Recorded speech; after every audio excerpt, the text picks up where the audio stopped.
Welcome to On Texas Football. I'm Bobby Burton, joined by the two coaches, Bryan Erwin and Bob Shipley. Guys, we've got a fun, hopefully a fun episode for everybody today. I'm going to talk a little Longhorn football, but I got to ask you guys both. You know, this weekend, y'all, like me, got a chance to step back and not just focus on the Longhorns, but really college football in general.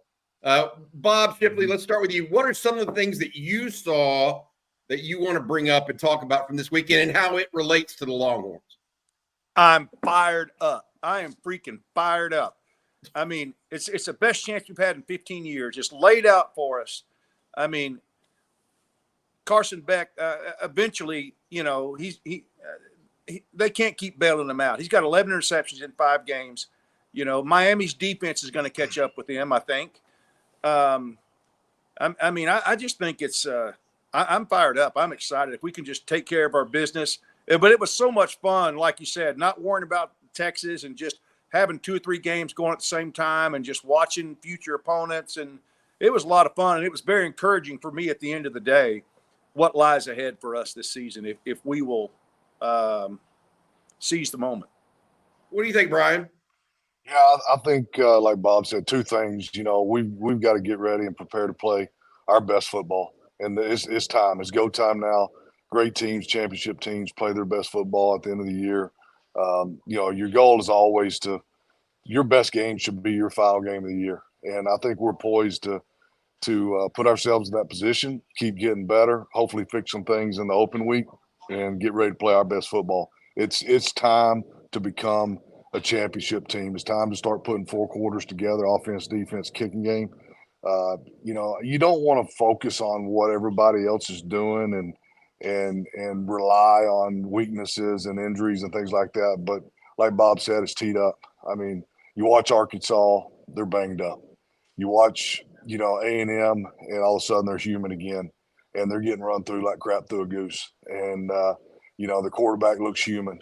And you watch Florida, and they're impressive.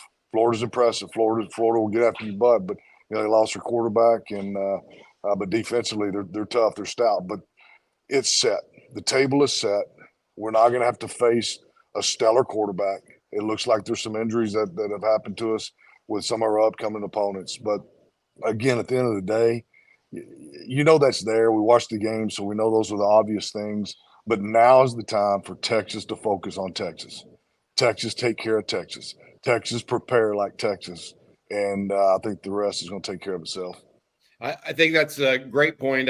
Steve Sarkisian on Monday was talking about one of the things he was really focused on and excited about that happened up at Vanderbilt, because it takes some mental fortitude and focus. He goes, we have not, you know, we've had bad times this year, but we've not had an entire bad game where everything just went to you know what, right?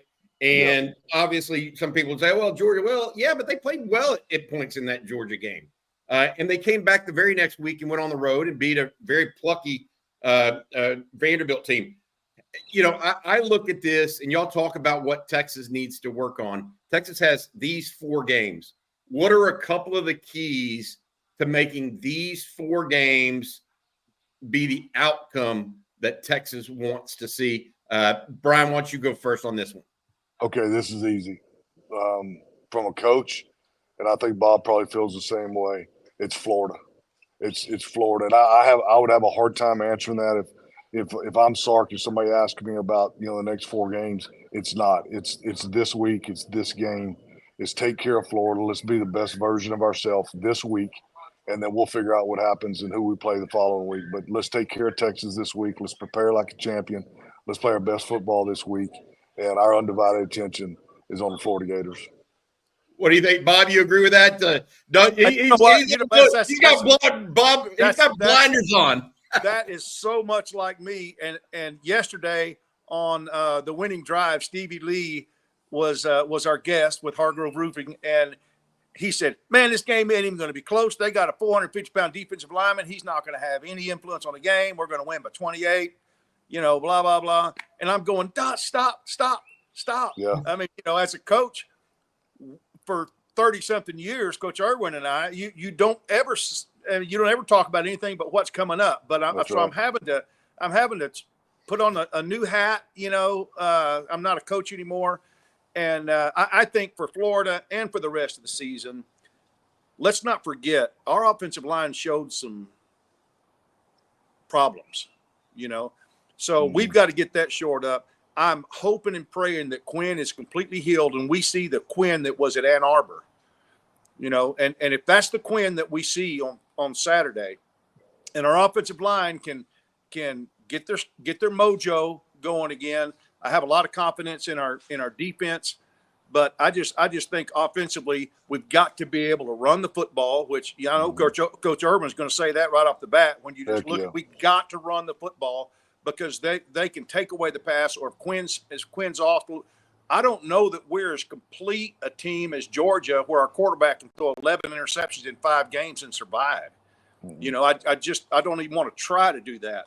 So our offensive line has got to get their mojo back. Quinn's got to get his mojo back. We got to run the football effectively and let everything. And like Coach said, take it 1 week at a time, because it's exciting as heck right now when you look at the way things have laid out with injuries, and it's unfortunate injuries for us or for anybody that gets injured playing on Saturday. I hate that. And, we want to beat teams with their best players on the field, but it is what it is, and that certainly turns the scale in our favors when some of your rivals are losing some of their top players and their quarterbacks and their running backs. And, we've had to go through that with running backs. We know what that's like. And I don't think they had much sympathy for us. So I don't know that we're going to have a whole lot of sympathy for them, other than the young man that got hurt, the ones that get hurt. We hate that, of course, but it is set up. But I think Coach is right. The key is just, how does, what do they say? How does lion eat an elephant, or whatever it is? One bite at a time, baby. One bite at a time. And that's old coach talk. But that's the truth. But to say what areas do we need to work on to be in the conference championship, our offensive line has to continue to improve. We've got to be more aware of our pocket presence, of people bringing corners from the short side, delay blitz linebackers, all that stuff. Because I think what we're going to see Florida do is they're going to take the best things that Georgia and Vanderbilt did against us defensively with their defense and match it best they can with the talent they have on their team. And why would you not do that? That's what we all do. That's what Coach Erwin did his whole career, and I did too. You look and see what people are doing to slow down their opponents, and heck yeah, let's do that. I mean, obviously they're having trouble with that, but that's my 2 cents on it. Yeah, I'm going to come back to that and ask you guys a little bit about the Florida game next, but I want to say thank you to our special advertiser, and that is Laura Baker at Keller Williams Realty. She's been with us from the very outset. Laura's just a great person and a great realtor. She knows Austin like the back of her hand, lifetime resident.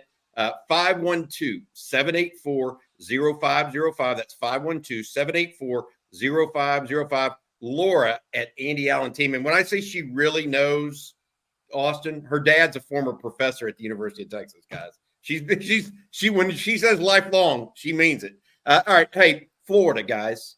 Bob, you mentioned a little bit about how Texas is going to likely be seeing Florida's defense adapt some of what Georgia and Vanderbilt had success with. What about Texas and its defense going up against somewhat of an unknown quarterback, most likely? And a guy that I know we all saw a little bit of that game. He certainly had some pluck to him, but he's not DJ Lagway, and he's not Graham Mertz. So how do you even approach a game where you just don't know what they've got at quarterback? Bryan, I'll let you go first, bud. I think just line up sound. Just be sound. Let your playmakers be playmakers and be sound with what you're doing, and be fundamentally sound and let's go play ball. If you do that, you're not going to get tricked by anything. And I think that defensively is where they can pose us some problems. I don't think offensively they can if we line up sound and we keep it fairly simple and let our guys run to the football and tackle the football. And but defensively, they're SEC Florida defense still, and they really can play defense. I think the biggest challenge is us taking care of the ball on offense, move the chains, score points when we get a chance to score points. And like Bob said, the offensive line needs to really, really assert itself this week. We need to decide who we're going to be, and let's start being it. And that's going to start with the run game. November, hey, it's time to run a football. November, December is the time to start running the rock, and the championship teams are going to do it. And so we've got to become that type of team. I thought it was hilarious. On Monday, Sark said, "The games in November are the ones you remember." Mm-hmm. Bob, he mentions Bryan clearly not necessarily as concerned about the Texas defense because of what they're going to face, but he says the Florida defense itself may be tough for the Longhorns. Do you see that as well, or what are your thoughts? They still have they still have great athletes. I mean, when they get off the bus, come on the field, they're going to look like an SEC team. They have athletes. They don't have the great breakaway receivers this season. Defensively, if I'm Texas, I'm going to make them beat you throwing the ball. Just load the box, and if they do decide to pass, blitz the heck out of that guy. I mean, there's a reason why he started his career at Yale and not at an SEC school. Mm-hmm. Now, I know there's exceptions. Kurt Warner was a pretty good NFL quarterback and came from nowhere, so I'm not saying it certainly can't be done, because it can and it has been done, but I just feel like you have to stop the run against Florida and make a walk-on transfer quarterback beat you throwing the football. And I like our chances with our secondary doing that.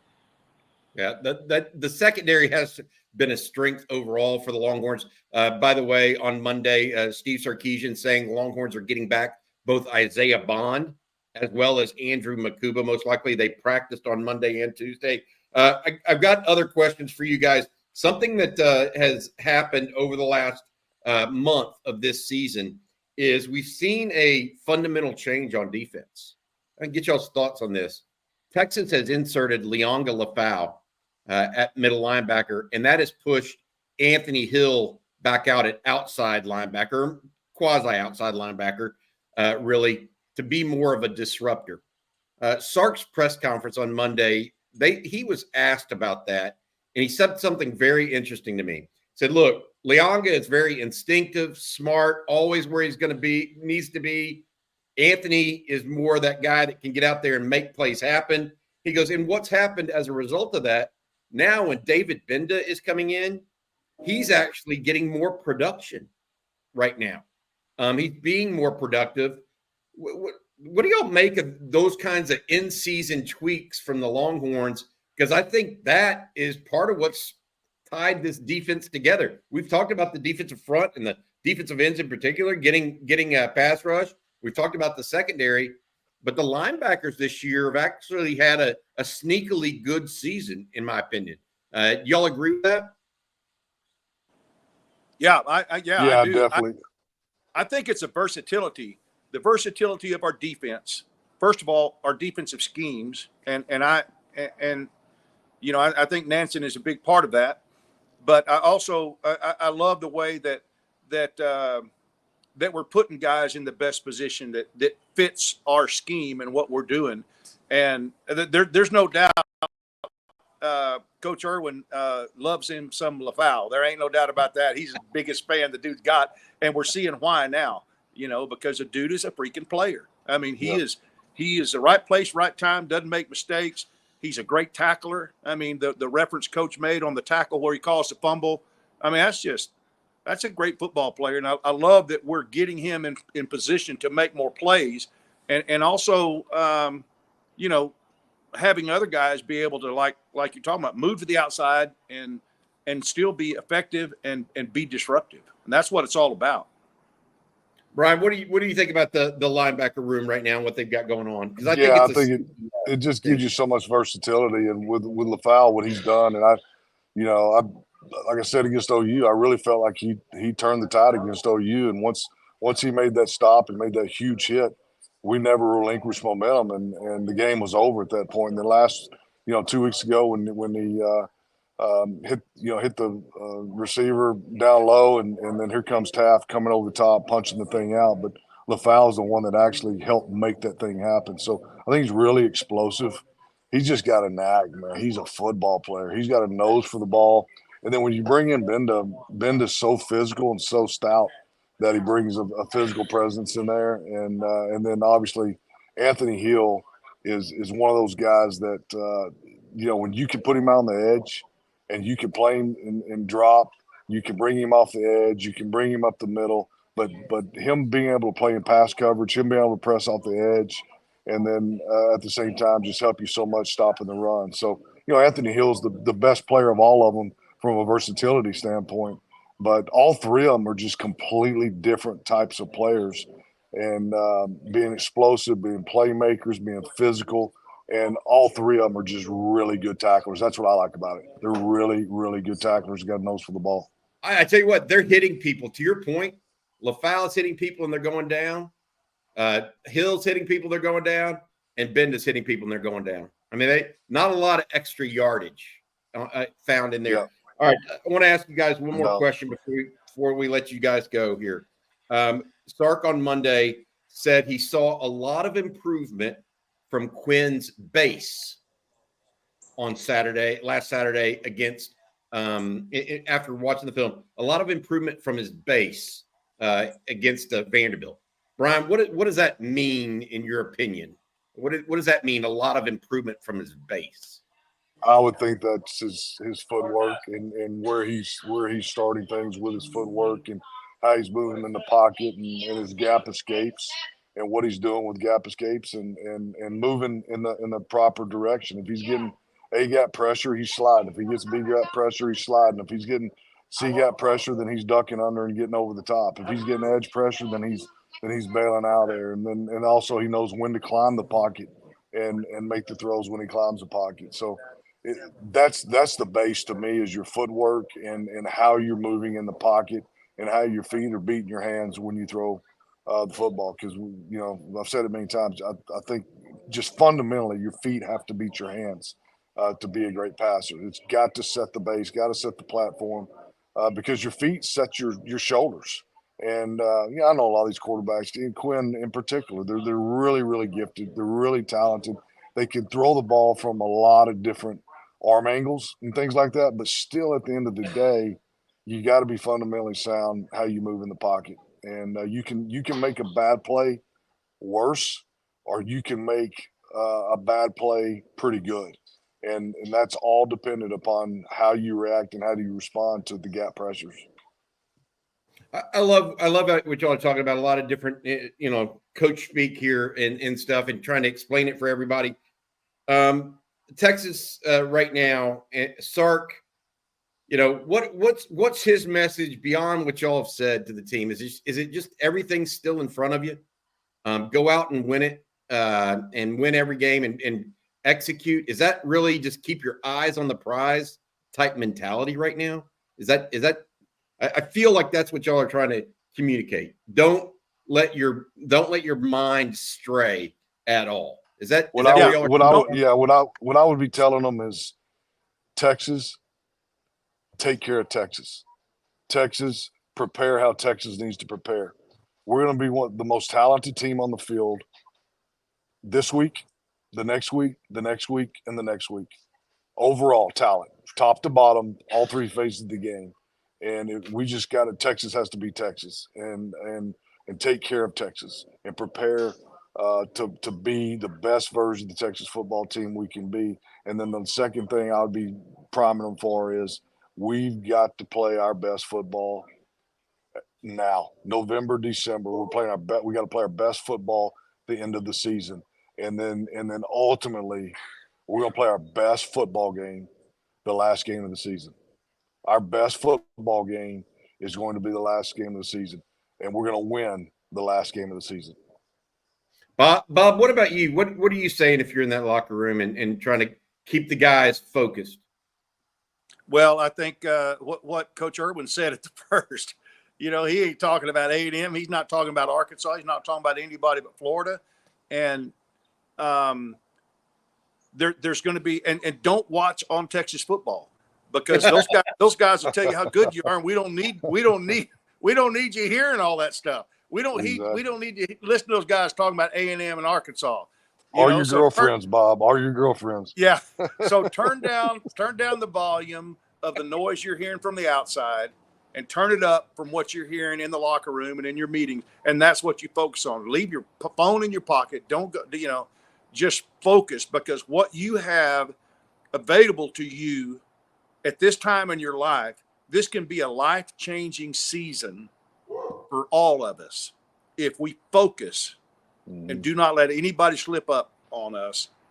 And that's the truth. I don't know how much you can go into that without sounding like, we're going to look ahead. We're not, but it's all laid out, but none of it matters if we don't win against Florida.